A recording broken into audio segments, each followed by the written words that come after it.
Hello everyone, अपनी कुर्सी की पेटी बांध लीजिए क्योंकि आप देखना शुरू कर चुके हैं take off with SKT. SKT यानी कि मैं शालिनी कपूर तिवारी। आज मैं बहुत खुश हूँ, टीम एसकेटी बहुत खुश है क्योंकि आज हम जिन नेताजी का पॉडकास्ट करने जा रहे हैं उनके सब मुरीद हैं। पक्ष हो, विपक्ष हो, जनता हो, आज तक उनके काम में कोई कमी नहीं निकाल पाया है।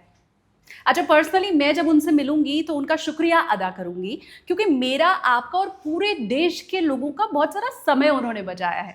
वो कहते हैं ना, टाइम इज मनी। तो सीधा सीधा फायदा उनसे हम सबको मिल रहा है क्योंकि पहले जो सफर करने में आपको 8 घंटे का समय लगता था, अब 5 घंटे में हो जाता है। पहले जिस सफर को करने में आपको 5 घंटे लगते थे, अब वो 3 घंटे में हो जाते हैं।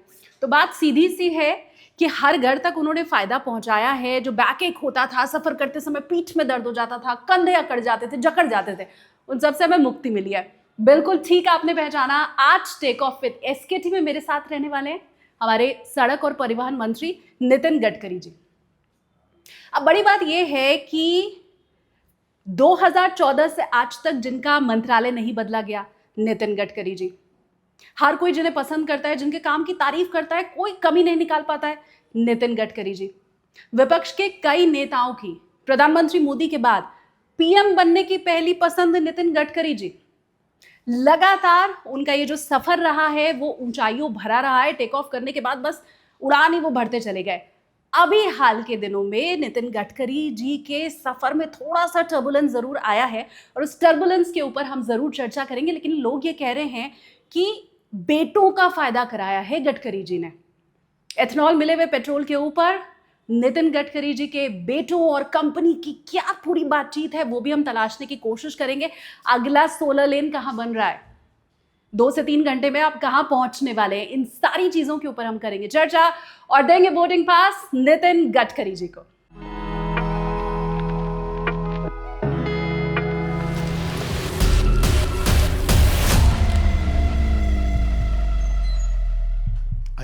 नमस्कार सर। नमस्कार। आइए। आइए आइए। आपके जो मीम्स बनते हैं वो देखा हुआ है आपने? नहीं, सच बताऊं क्या? हाँ। बहुत कम देखता हूँ। अरे कभी कभी गाड़ी में बैठकर जब जाता हूँ मैं, हाँ। एयरपोर्ट के तरफ, अगर तब देखता हूँ, बाकी टाइम ही नहीं मिलता। एक स्टैंड अप कॉमेडियन है इंदर साहनी। मैं ऑनेस्टली बता रही हूँ, वो अगर आपने नहीं देखा है उनका वो शो के जो क्लिप्स है वायरल, तो आपने बहुत बड़ा कुछ मिस कर दिया है। अच्छा, उसने क्या मैं किया? रेकमेंड करूँगी, मैं आपको लिंक भेजूँगी।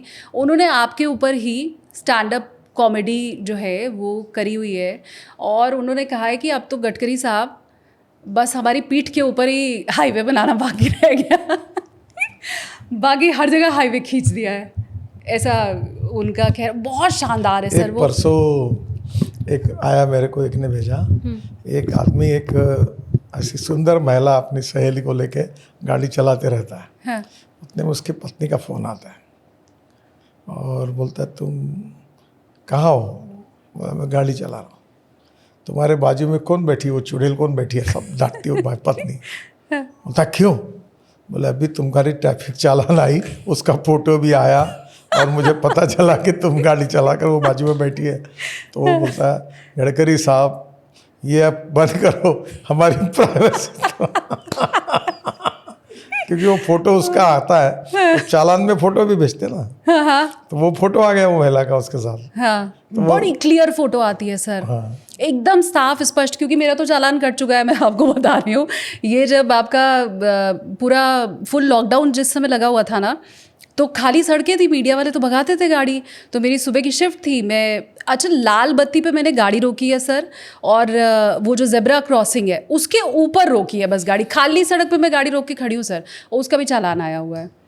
तब मैंने देखा इतनी आप चिंता क्लियर। मत करिए, मुझे भी चालान अच्छा, ट्रांसपोर्ट मंत्री होने के नाते मुंबई में ये वर्ली बांद्रा सीलिंग पर मुझे गाड़ी 2-3 बार फाइन हुआ। अच्छा, और ये क्या ओवर स्पीडिंग का चालान था? वो क्या है, गलती है कि वहाँ उसमें 60 या 80 लिख कर रखा है। पूरी फास्ट रोड है तो थोड़ा सा उसमें स्पीड बढ़ जाती है क्योंकि ऑब्स्टेकल कुछ है नहीं। हाँ। तो एक्चुअली उसको 100 करना चाहिए। अभी कितना है? 80? 60 या 80 कुछ तो भी है, 80 है। हाँ, तो फिर बढ़वाइए बढ़वाइए।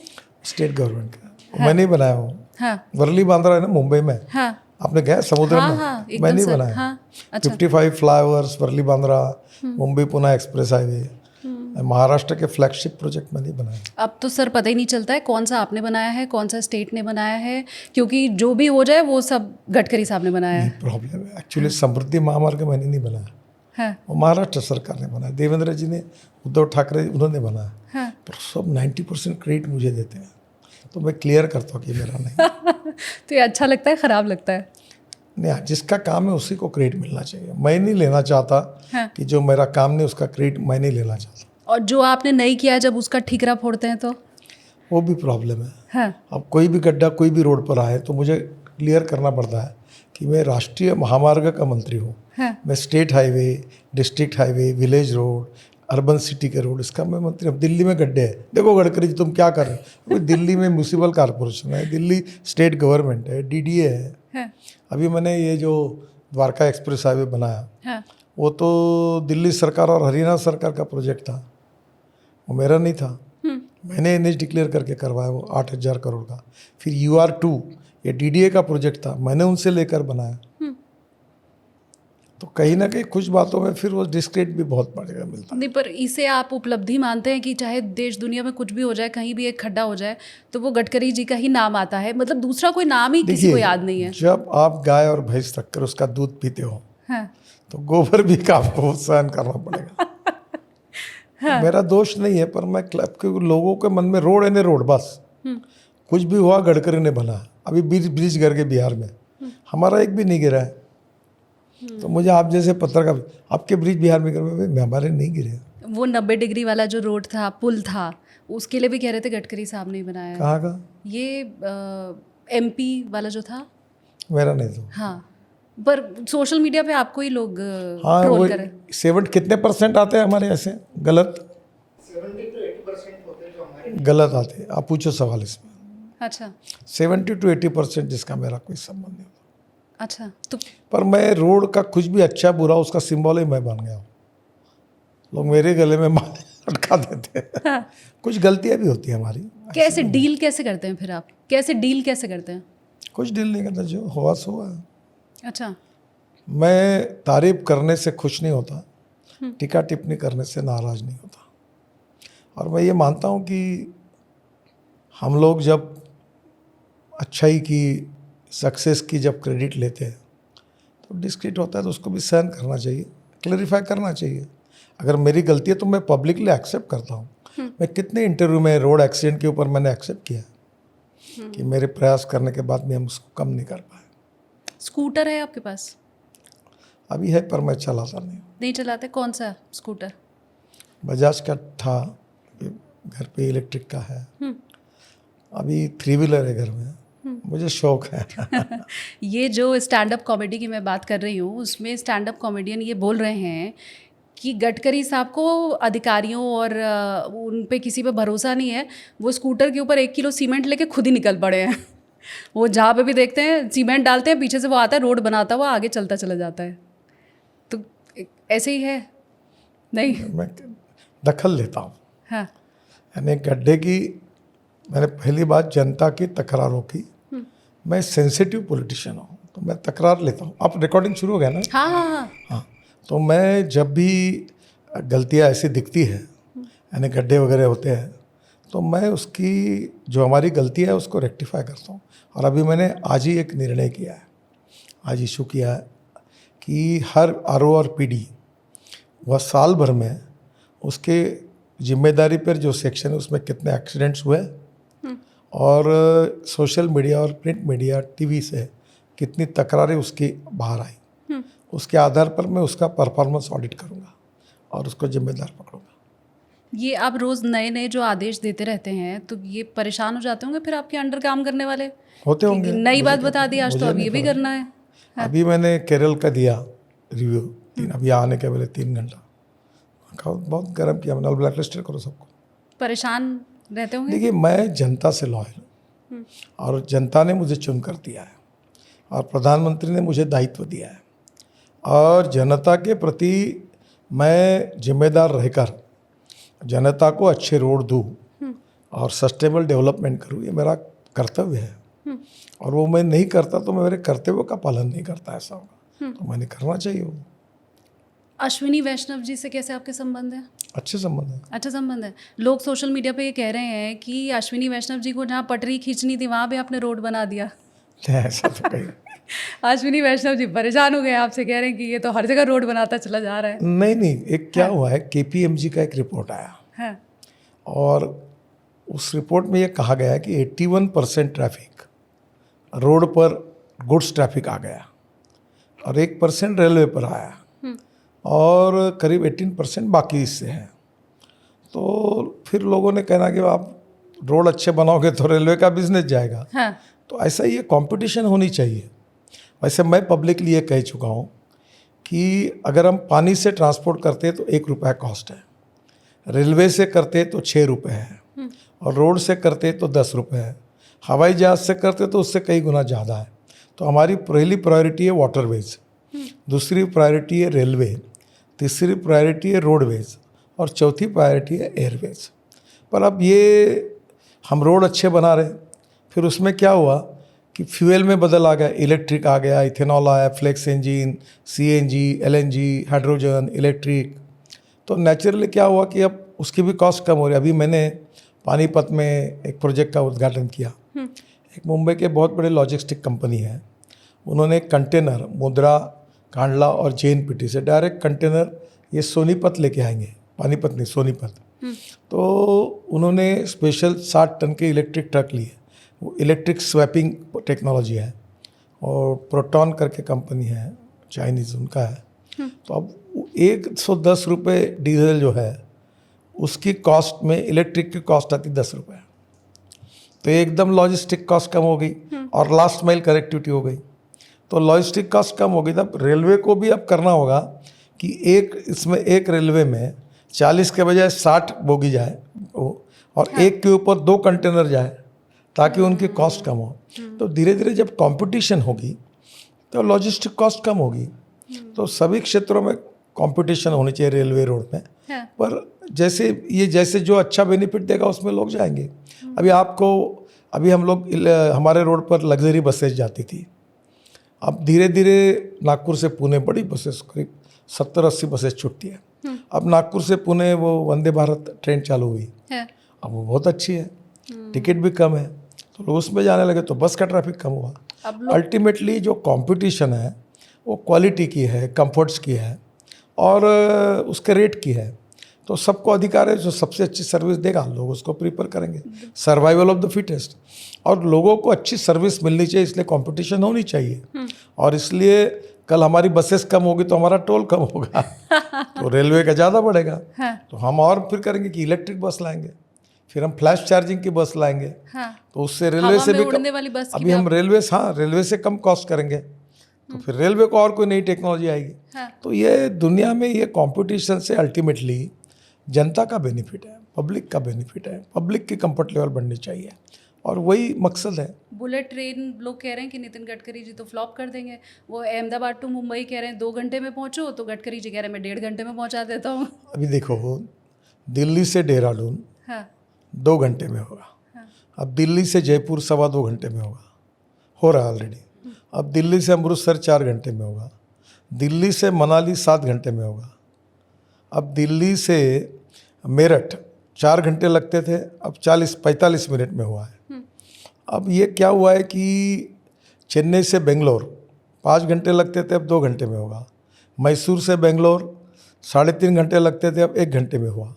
तो जब अभी चेन्नई से दिल्ली, इसमें 320 किलोमीटर डिस्टेंस भी कम हो रहा है और उसके साथ साथ समय भी कम हो जाएगा, कॉस्ट भी बचेगी, फ्यूल भी बचेगी। तो नेचुरली क्या है कि ये पक्का है कि मैं जब मुंबई पुणे हाईवे मैंने बनाया तो जेट एयरवेज की 8 फ्लाइट्स मुंबई और पुणे के बीच में चलती थी। अब मैंने हाईवे बनाया तो फ्लाइट बंद हो गई। तो मैं आपको बता देता हूँ कि अभी 6 महीने के बाद दिल्ली से देहरादून फ्लाइट बंद हो जाएगी, दिल्ली से जयपुर फ्लाइट बंद हो जाएगी, पर जयपुर से बेंगलोर फ्लाइट, जयपुर से और नागपुर फ्लाइट, जयपुर से कलकत्ता फ्लाइट बढ़ेगी। तो ऐसा तो नहीं, देखो ये कंपटीशन, कंफर्ट्स, इसमें अल्टीमेटली जनता का फ़ायदा है। अभी जैसे पहले लोग अखबार पढ़ रहे थे, फिर टीवी मीडिया आई, फिर सोशल मीडिया आई, फिर आप जैसे लोग आए। हाँ। अब आपको लाखों का मिला हाँ, तो उनका दुकान कम हुआ। हाँ, अब कल आपके अलावा और कोई नया अल्टरनेटिव आएगा। ठीक बात। तो कंपटीशन चलती रहनी चाहिए। और जो कंज्यूमर है, माँ बाप, हमारा वही जनता है। जनता को सबसे अच्छा बेनिफिट कम पैसे में मिलना चाहिए, वो होते रहना चाहिए। टेक्नोलॉजी बदलती रहनी चाहिए। अल्टीमेटली जनता मालिक है, वो जो चॉइस करेगी वो चलेगा। जो देखना है वो देखेगी, जैसे चलना है वैसे चलेगी, जो लेना है वो व्हीकल लेगी।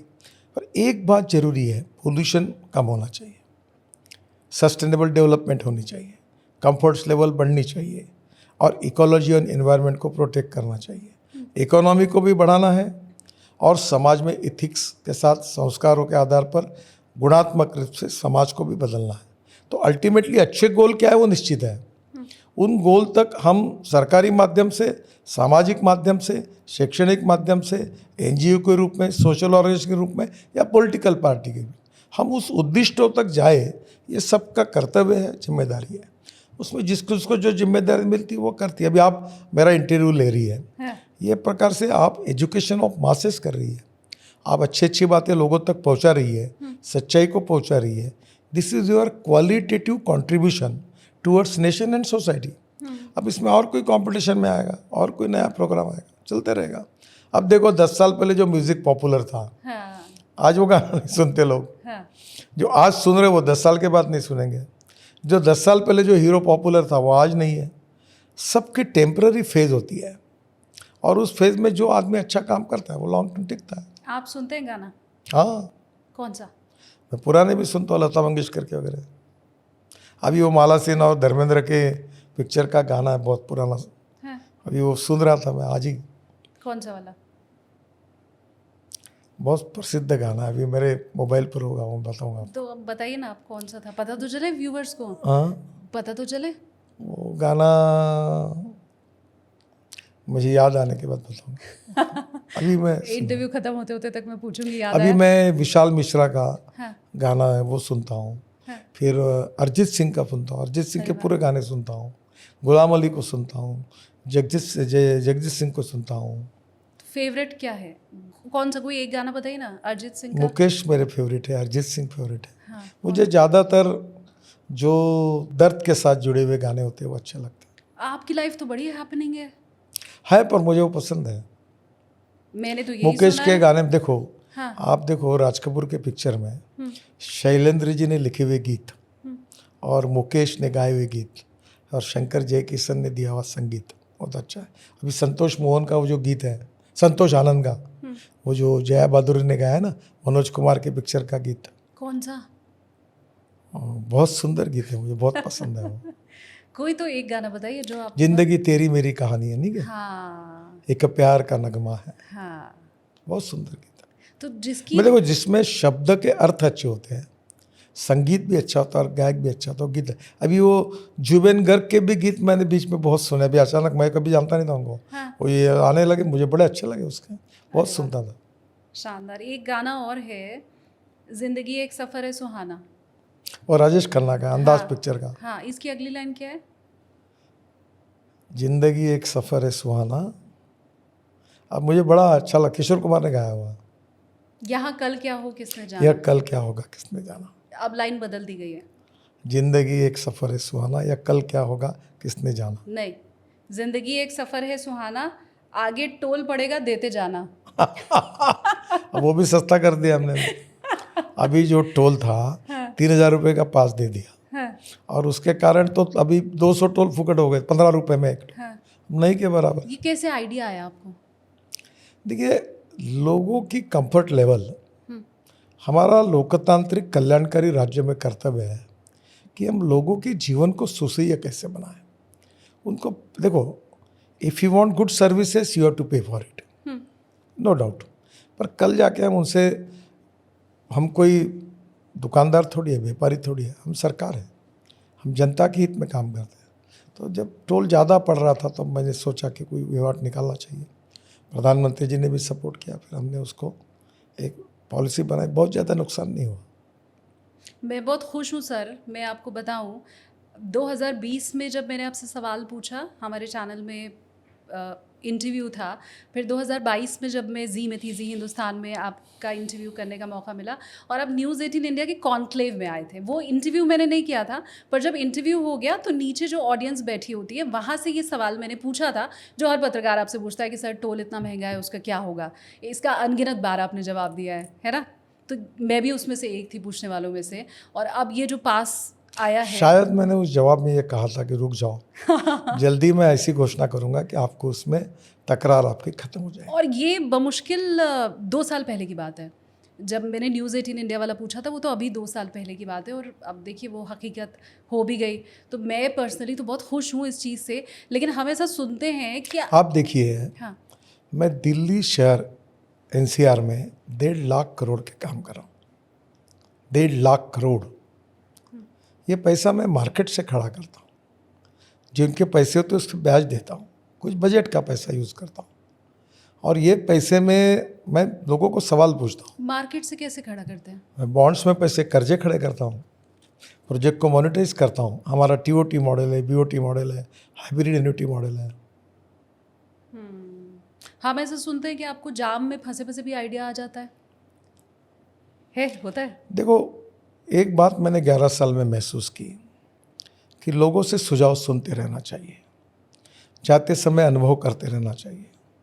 अभी हमारी गलती हुई, 11 साल मेरे समझ में नहीं आया कि रोड का जब काम करते हैं तो बाजू में हम डाइवर्शन करते हैं, तो डाइवर्शन ऐसे ही टेम्पररी बना देते हैं, और 2-2, 3-3 साल चलता है, उसमें गड्ढे होते हैं, वही सोशल मीडिया चप के आता है। अब मुझे ध्यान में, तो मैंने देखा तो हमारी नोटिफिकेशन में लिखा था कि डाइवर्शन ऐसे ही अपना दखला दूँ। मैंने कहा जिस स्टैंडर्ड का रोड बनेगा उसी स्टैंडर्ड का डाइवर्शन बनेगा, ताकि वो लोगों को तकलीफ ना हो। तो हमको धीरे धीरे अनुभव से कुछ बातें, हमारी गलतियां ध्यान में आती है, लगातार हम रिफॉर्म करते हैं, पॉलिसी बदलते रहते हैं, और मार्ग समस्याओं के ऊपर समाधान ढूंढते रहते हैं। ये एक कंटिन्यूअस प्रोसेस है, और समय के साथ सीखना पड़ता है। इसलिए मैं ये दावा नहीं करता हूँ कि मैंने जो कुछ पहले किया वो हर समय बिल्कुल सही था, करेक्ट था, और हम बिल्कुल बराबर, ऐसा नहीं। हम जो करते हैं वो जनता से फीडबैक लेते हैं, लोगों से फीडबैक लेते हैं। गलतियाँ अगर लोग ध्यान में देते हैं और हमको लगता है कि गलती है, तो मैं लोग, हमारे अधिकार को तो स्वीकार करो उसको। गलती करना गुनाह नहीं है। इफ़ द मिस्टेक्स बोनाफाइड है, माफ़ कर दो। आपको पता है मुझे 14 डॉक्टरेट डिलीट्स मिली, डॉक्टरेट भी नहीं जी, और फिर भी आप डॉक्टर नहीं लगाते। और मुझे 7 डिलीट जो है वो एग्रीकल्चर साइंस में मिली है। मैं वाटर कंजर्वेशन का काम करता हूँ, मैं साड़ियाँ बनाता हूँ हैंडलूम पर, नहीं लोगों के लिए। ये चिंदियों का भी मैं कारपेट दूंगा आपको, ये चिंदियों से मैं कारपेट बनाता हूँ। फिर मैं चिंदियों से यानी कतरन होते हैं ना रेडीमेड गारमेंट हाँ, की, हाँ। उससे कारपेट बना मैं आपको दूंगा अभी। अच्छा, तो ये सारा अपार्ट फ्रॉम आपकी, मेरा 90% काम सामाजिक कार्य होता है। मैंने मेरी माँ के नाम से ट्रस्ट खोला है, MRI। 17,000 रुपये डॉक्टर लेते हैं, मैं 1200 रुपये में MRI कर देता हूँ, 600 रुपये में CT स्कैन कर देता हूँ, 500 रुपये में डायलिसिस कर देता हूँ, 100 रुपये में एक्सरे। 6 दिन की वेटिंग लिस्ट है।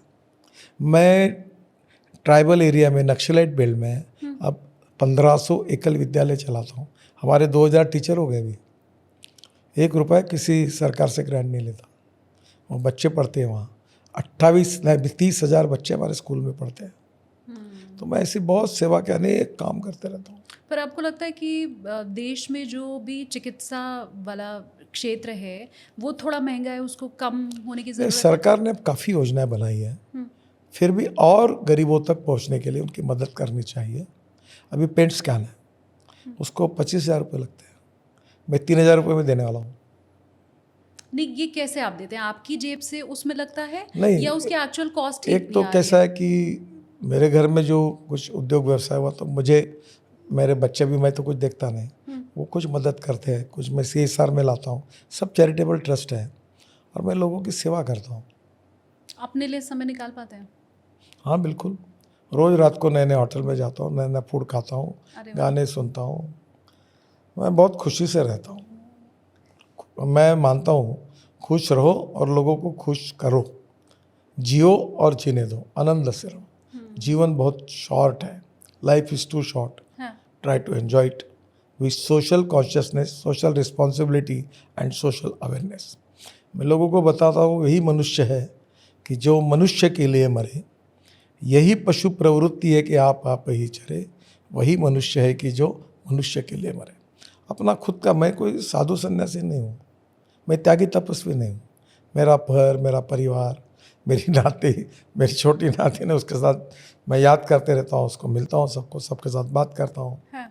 खेती पे जाता हूँ, मैंने खेत में घर बनाया, मेरी पत्नी ऑर्गेनिक फार्मिंग है, ग्रीन हाउस है, और मेरा रिकॉर्ड ब्रेक उत्पादन हुआ है। वाटर कंजर्वेशन का काम करता हूँ, और अभी ऑर्गेनिक फ्रूट वेजिटेबल के 5 दुकानें डाल रहा हूँ मैं। अच्छा, मैं नोट करना शुरू करूंगी ना तो सर तो 2 पन्ने भर जाएंगे। अब इतनी एक बार चीज़ें। देखने के लिए आइए सब। मेरे यहाँ तुअर की दाल बनी, तो वो दाल मैंने गांव में बनाई और ब्रांडिंग करके बेची। 7.5 लाख रुपए की दाल बेची। अभी इस साल में 50 लाख रुपए की दाल तैयार करके बेचूंगा। मेरे पास इलेक्ट्रिक ट्रैक्टर है। ये इंडिया में ही या बाहर? मेरे गांव में है, इंडिया में, नागपुर में है। अच्छा, मेरे खेती है, आप आओ सब देखने के लिए। जरूर और एक सर। बार देखो, मैं ये मानता हूँ हाँ। कि केवल पावर पॉलिटिक्स, सत्ता की राजनीति, ये राजनीति नहीं है। राजकारण, समाज कारण, राष्ट्र कारण और विकास कारण, politics for progress and development, और ये सही में राजनीति है। आजकल सत्ता कारण जो है, पावर पॉलिटिक्स है, वही पॉलिटिक्स बना। तो मेरा ये विश्वास है कि समाज सेवा ही राजनीति है। मतलब मुझे चुनाव में पोस्टर बैनर लगाने की जरूरत नहीं पड़ती। मैं ये बोल सकता हूँ लोगों को, जो करेगा जात की बात उसको कोस के मारूंगा लात। ये बोला था मैंने पब्लिक। हाँ। जात, पंथ, धर्म, भाषा के आधार पर कोई डिस्क्रिमिनेशन मैं नहीं करता। मैं अपने जीवन में मानवता के आधार पर, सहजता के साथ, जो गरीब व्यक्ति है उसको भगवान मानकर उसकी सेवा करके काम करना चाहता हूँ। और ये करते समय पहले अपना घर देखता हूँ, परिवार देखता हूँ, फिर सेवा करता हूँ। नहीं, पर ये अकेले आपके करने से क्या होगा? क्योंकि अगर पूरा भारत हम उठा के देखें, वो दक्षिण से लेकर पूरा पश्चिम, कहीं भी हम देखें तो जात पात की और धर्म की राजनीति तो हो रही है। देखिए, कौन क्या करता है इससे मुझे कोई लेना देना नहीं। Whether you want to lead the people or lead by the people. मैंने अपने जीवन में जयप्रकाश नारायण जी के नेतृत्व में पहली बार राजनीति में आया। अटल बिहारी वाजपेयी, जॉर्ज फर्नांडिस के नज़दीक रहकर मैंने काम किया। A.V. बर्धन, शरद जोशी को नज़दीक से देखा। संघ में बाला साहब देवरस, भाऊराव देवरस, दत्तोपंत ठेंगड़ी, यशवंतराव केड़कर, मदन दास जी, इनके साथ मैंने काम किया। इन सब लोगों ने मेरे ऊपर जो संस्कार किए, जो सिखाया, वो जो मैं थोड़ा बहुत सीखा हूँ, उसका एक छोटा सा व्यक्ति मैं हूँ। मैं उस आदर्शों पे चलता हूँ, मुझे कोई फ़र्क नहीं पड़ता। मैंने पब्लिक को ये कहा है कि तुमको अगर सही लगे तो मुझे वोट दो, नहीं देना तो मत दो, बाकी मैं अपने हिसाब से चलूँगा, तुम्हारे हिसाब से नहीं चलूँगा। जो पढ़ता है वो करूँगा, जो नहीं पढ़ता नहीं करूँगा। ये कहने की मेरी ताकत, और लोगों का मेरे ऊपर प्रेम भी है। लोगों का किसी भी राजनीतिक नेता के जीवन में उसका सबसे बड़ा कैपिटल कोई होता है तो लोगों का प्रेम और विश्वास। मैं बहुत खुश नसीब हूँ कि मुझे जात, पंथ, धर्म, भाषा से ऊपर उठकर सबका प्रेम और विश्वास मिला है। This is the only greatest achievement of my life. कितने पुल बनाए, कितने टनल बनाए, ब्रिजेस बनाए, रोड बनाए, वर्ल्ड रिकॉर्ड हुए, वो तो आपके लिए ठीक है। मेरे लिए लोगों का प्रेम, विश्वास, यही मेरे लिए सबसे बड़ी ताकत है। बाला साहब ठाकरे का आपने अभी जिक्र किया सर, तो बाला साहब ठाकरे का आपको विशेष स्नेह प्राप्त था और उनके लिए तो हिंदू हृदय सम्राट ही कहा जाता है। तो ये तो फिर आगे ना धर्म की राजनीति तो आई। ऐसा नहीं, आप गलत समझते हो। हाँ। देखो, हिंदुत्व ये जातिवादी और संकुचित शब्द नहीं है। संस्कृति सबकी एक चिरंतन पुरखे जिसके हिंदू है, विराट सागर समाज अपना हम सब इसके बिंदु है। हमारे देश के आज के मुसलमान ये कोई बाहर से नहीं आए हैं। वो कश्मीर में गुजर मुसलमान है, वो ये राजस्थान के गुजर वहाँ गए हैं। हाँ। आज भी गणपति बैठाते वो। हमारे अंतुले साहब थे मुख्यमंत्री, उन्होंने मुझे कहा कि मैं करंदीकर हमारा नाम था, हमारा कन्वर्शन हुआ। तो हम ये कहते कि ठीक है, आपकी उपासना पद्धति बदली, आप एक बार नहीं 10 बार नमाज पढ़ो, पर आपका हमारी इतिहास, संस्कृति, विरासत एक है। आपका हमारा खून एक है।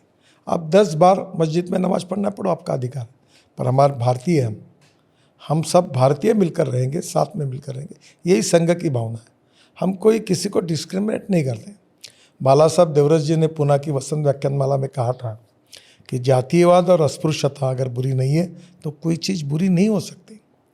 हम जातीयवाद और सांप्रदायिकता का विरोध करें, और कोई भी व्यक्ति उसकी जात, पंथ, धर्म, भाषा और सेक्स से बड़ा नहीं होता, उसके गुणों से बड़ा होता है। इस बात पर विश्वास रखकर हम काम करें। हम छत्रपति शिवाजी महाराज की जात नहीं देखते, हम बाबा साहेब अम्बेडकर की जात नहीं देखते, हम डॉक्टर अब्दुल कलाम साहब की जात नहीं देखते, ठीक बात। वो सब हमारे लिए आइकॉन है। अटल बिहारी वाजपेयी की जात नहीं देखते, हम उन व्यक्तियों के कार्यों को देखते हैं। और धीरे धीरे समाज में अपने स्वार्थों के लिए कुछ लोग जातीयता सांप्रदायिकता का जहर अगर घोल रहे होंगे तो उसका विरोध करके सच्चाई लोगों को समझाना ये हमारा लोकतांत्रिक कर्तव्य है, हम उसको करते रहेंगे। मैं ये मानता हूँ कि politics is the game of compromises, compulsion, limitation and contradiction. आदर्शवाद मानने के बाद भी बहुत बार कॉम्प्रोमाइज़ करने पड़ते हैं चुनाव जीतने के लिए, ये भी सच्चाई है। फिर भी हमारी मूलभूत विचारधारा को हम ना छोड़ें। कॉम्प्रोमाइज़ किस लेवल पर करना उसकी भी मर्यादा है। और भारतीय जनता पार्टी की यही बात अडवाणी जी ने कही थी, पार्टी विथ ए डिफरेंस। हम सब केवल सत्ता पे आना ये हमारा उद्देश्य नहीं है।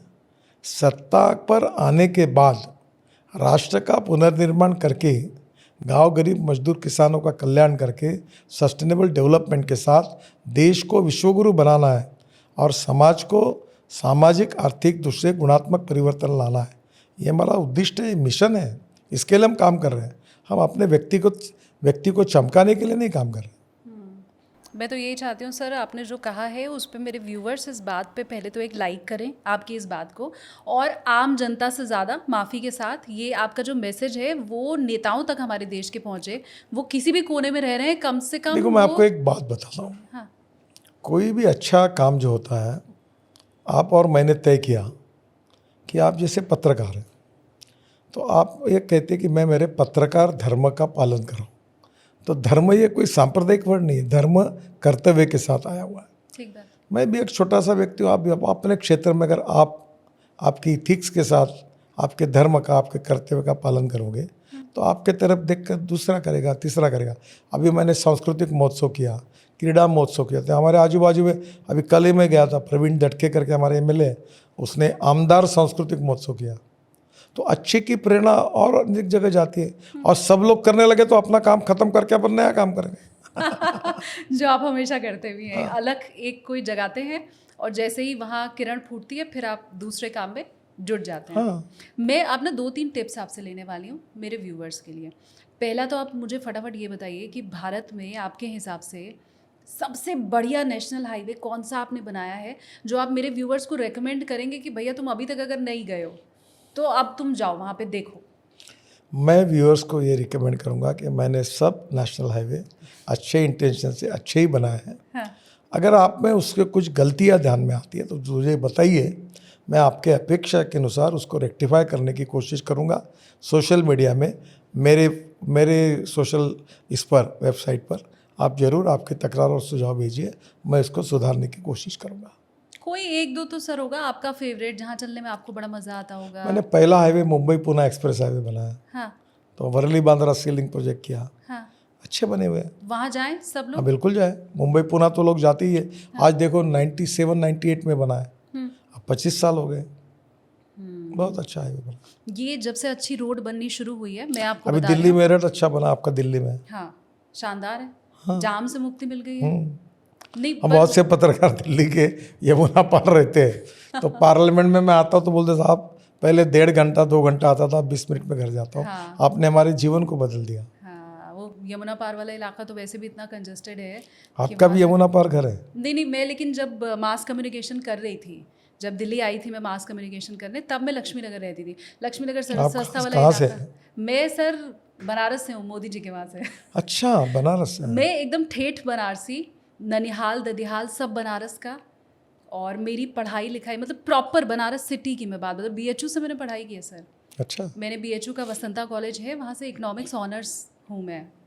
तो हाँ, मैं तो बनारस की रहने वाली हूँ, लेकिन जब मैं दिल्ली आई थी तो लक्ष्मी नगर में रहती थी और वहाँ से रह के मैंने मास कम्युनिकेशन किया था भारतीय विद्या भवन से। तो वो वाकई बहुत कंजेस्टेड एरिया है सर। मैं बताऊँ, कभी कभी मैं समझ नहीं पाती थी कि मैं दिल्ली में रह रही हूँ, बनारस में रह रही हूँ।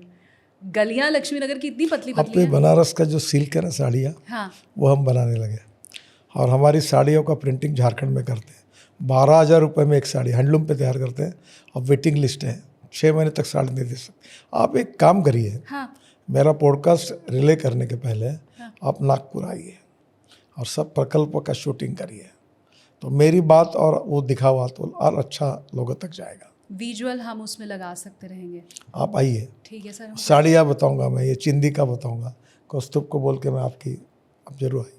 ठीक है, हम आपकी बातों के साथ वो विजुअल भी लगा पाएंगे। तो वहाँ आप हमें मिलेंगे? हाँ, मैं नागपुर तो शनिवार रविवार रहता हूँ, आप आकर एक बार सब देखिए। हाँ। बाद में आप ये, मैं अभी वाशिम करके जिला है, एस्पिरेंट डिस्ट्रिक्ट है, वहाँ मेडिकल डिवाइसेस का पार्क बना रहा हूँ। वहाँ ये जो ECG machine, blood pressure count करने का मशीन, फिर सब बातें मशीन बना रहा हूँ, व्हील चेयर ऑन सोलर। फिर वहाँ मैं साड़ियाँ बना रहा हूँ, फिर मैं कॉटन की साड़ी बनाई मैंने, और मैं महिला बनाती, 1500 महिला को ट्रेन किया, और उस साड़ी में 400 रुपये में बेचता हूँ। और कॉटन की बेस्ट क्वालिटी की साड़ी है, केवल 10 रुपये मार्जिन लेते हैं ट्रस्ट हमारा, और मजूरी देती हूँ महिलाओं को। सुंदर साड़ियाँ बनाई। इस बार दिवाली में मैंने करीब 1000 साड़ियाँ प्रेजेंट के रूप में हमारे सब लोगों को वही बेच दी। अरे वाह। नहीं, पर इससे हमारे जो बनारस के कारीगर भाई हैं, उनको तो नुकसान नहीं पहुंचने वाला ना। आप तो सस्ती साड़ी बना रहे हैं, क्योंकि मेरे घर में भी बनारसी साड़ी का मैं काम जो है। प्योर सिल्क की साड़ी बनाता हूँ, हाँ। जो बनारसी सिल्क टाइप है, वो 12,000 रुपये। वो बनाने में बहुत कष्ट होता है। हाँ। उसका प्रिंटिंग झारखंड में होता है। बहुत सुंदर साड़ी है।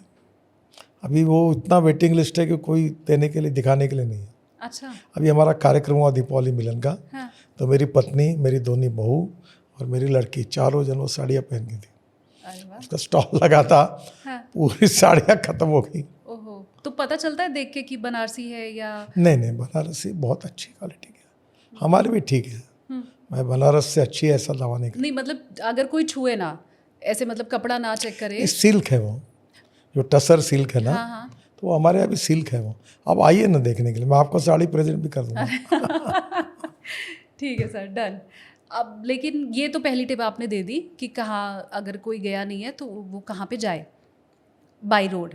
मैं आपको एक चीज़ और बताऊँ, पता नहीं आपको मालूम है या नहीं, हालांकि आप तक पहुँचते आपने रहते हैं। बनारस में हाँ एयरपोर्ट के बाद जो वाराणसी शहर में जो रोड जाता है, हाँ। वो भी बहुत सुंदर बना बहुत है। शानदार मैंने खुद सर। ध्यान देकर, हाँ। लाइट, फुटपाथ, ये पहले कैसा रोड था? अरे सर, मैं रहती हूँ राजघाट पे, तो एयरपोर्ट से मेरे घर जाने में, मैं ऑनेस्टली बताऊँ, हमें कम से कम 4 घंटे लग जाते थे।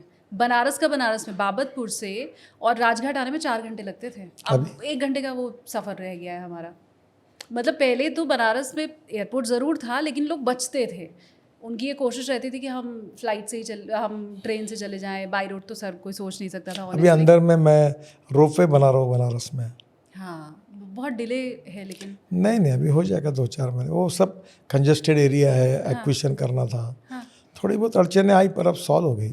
ये मुझे लगता है 3-4 महीने में पूरा हो जाएगा। बहुत शानदार। तो बनारस वाले जो मेरे भाई हैं वो खुश हो जाएंगे। और वो आपको मंदिर तक जाने में कोई तकलीफ नहीं। ऊपर है। दूसरी बात, वो जो स्टेशन बन रहे हैं रोपवे के, तो उसमें बनारस साड़ी की दुकानें रख रहे हैं हम लोग। बनारस की जो विशेषता है, कल्चर है, उसके प्रिंटिंग होगा वहाँ ऊपर के ऊपर। और बनारस की जो जो विशेषता है वो आपको मिलेगी। उसको रोपवे को कल्चर के साथ जोड़ा है। तो ये जो इतनी सुंदर सड़कें हैं, उस पे फिर आप लॉन्ग ड्राइव पे जाते हैं मैम को लेके? इतना टाइम नहीं मिलता, पर परसों मैं बैतूल के पास गया था, एक फॉरेस्ट में। तो नागपुर से बैतूल और बैतूल से इटारसी के बीच में वो फॉरेस्ट था। रोड की हालत ख़राब थी, खूब धुलाई की मैंने आने के बाद। तो मुझे अभी ध्यान में आया कि मैंने रोड पर घूमना चाहिए ज़्यादा, ताकि मुझे ध्यान में आएगा कि गलतियाँ कहाँ हैं।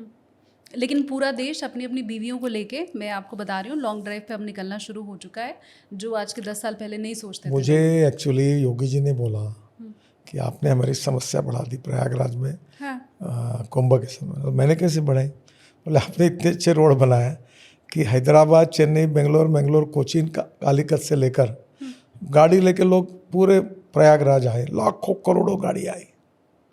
तो अभी अब नासिक में कुंभ है, हाँ। तो देवेंद्र जी और हमने तय किया कि एक रिंग रोड बनाएंगे, और रिंग रोड में जितने रोड क्रॉस होते उधर ही 10-10, 20-20 हज़ार गाड़ियों के पार्किंग प्लेसेस बनाएंगे, और वहाँ से एक इलेक्ट्रिक बस होगी, उसमें बैठकर लोग गांव में अंदर जाएंगे। शानदार। पर कोई मुझे किस्सा बताइए ना, आपका रोड वाला ही, रोड ट्रिप का कोई किस्सा हो, मैम आपके साथ गई हो। हम लोग तो अब रोड ट्रिप पे जाने लग गए हैं, लॉन्ग ड्राइव पे जाने लग गए हैं, तो कभी तो तो गए सब लोग जाते हैं, मेरे लड़के, बहू, बच्चे, मैडम। मैं जो मेरे गांव में जाता हूँ ना, वो नेशनल हाईवे है, हाँ नागपुर से धापेवाड़ा। ऐसा हाईवे विमान उतर सकता है उसके ऊपर। हाँ पहले ऐसा रोड था कि हम लोग टप पे बैठते थे, वो गाड़ी में, बस में हॉर्न छोड़ के सब बचता था। और वो गाड़ी इतनी दयालु थी कि कोई भी हाथ दिखाता तो रुक जाती थी, उसको स्टॉप नहीं था। तो आज वो एकदम बदल गए। अच्छा तो उस समय वो छोटा सा बस स्टैंड रहता था, अंधेरा रहता था, एक बल्ब लगा हुआ रहता था, वो चाराने में एक प्लेट चूड़ा मिलता था, हम खाते थे, बस की राह देखते बैठे थे। वो दिन बदल गए। हाँ तो बस वाला भी, ये वाला सफ़र किया है आपने। अब याद आती है उन दिनों की? या देखो, पुराने दिनों को, पुराने सहयोगियों को और पुराने इतिहास को कभी नहीं भूलना चाहिए। आज अच्छे दिन हैं, अच्छे दिन में भविष्य में ऐसे ही दिन रहेंगे ऐसा भरोसा नहीं है। इसलिए पुराने दिनों की याद और इतिहास को भूलना नहीं चाहिए कभी। उन मित्रों को नहीं भूलना चाहिए, उन दोस्तों को नहीं भूलना चाहिए जिन्होंने पुराने कठिन समय में अपने को साथ दिया। मैं ज़िंदगी में उनको कभी नहीं भूलता। कौन कौन है? कोई भी हो, जिसका हाथ पकड़ा वो पकड़ा, छोड़ता नहीं मैं। पर अच्छे दिन हैं तो आगे भी रहेंगे। देखो, अच्छाई का ये संबंध ऐसा है कि ये कंसेप्ट जो है, मेरा एक भाषण था जयपुर के विधानसभा में हुआ था, हाँ। बहुत पॉपुलर हुआ था। आप वो देख लो कि नगर सेवक इसलिए दुखी है कि एमएलए नहीं बना, एमएलए इसलिए दुखी है कि मंत्री नहीं बना, मंत्री इसलिए दुखी है कि अच्छा डिपार्टमेंट नहीं मिला, अच्छा डिपार्टमेंट जिसको मिला है वो इसलिए दुखी कि उसको लगता है मैं मुख्यमंत्री बनूं, और मुख्यमंत्री इसलिए दुखी है कि कब रखेंगे और कब भेजेंगे पता नहीं, तो दुखी है। तो राजनीति ये अतृप्त आत्माओं का महासागर है। तो भगवान ने जिस परिस्थिति में दिया उसमें समाधान से रहना, जो कुछ दिया है वो भगवान ने बहुत कुछ दिया, ऐसा समझ के चलना, यही अच्छा है। ये दार्शनिक ज्ञान की प्राप्ति कब से होनी शुरू हुई? हमेशा तो नहीं रही होगी। नहीं, पहले से ऐसा हूँ।